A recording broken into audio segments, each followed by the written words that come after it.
ঈদ ঘিরে যানবাহনের চলাচল নির্বিঘ্ন করতে ঢাকা টাঙ্গাইল, ঢাকা ময়মনসিংহ ও ঢাকা সিলেট সহ বিভিন্ন গুরুত্বপূর্ণ মহাসড়কে নেওয়া হয়েছে প্রস্তুতি।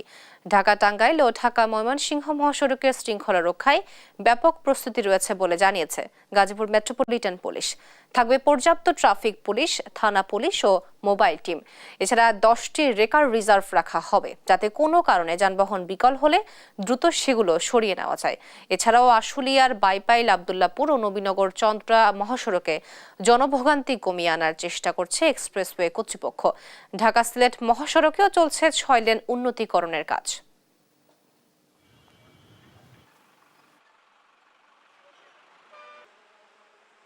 ঈদে ঘরমুখো মানুষের যেন কোনো ধরনের সমস্যায় না পড়তে হয়, বিশেষ করে রাস্তায় ট্রাফিকের জন্য।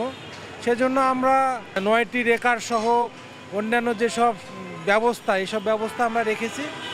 পাশাপাশি আমরা তৎপর আছি, আশা করা যায় ঈদে মানুষকে স্বাচ্ছন্দ্য দিতে পারবো।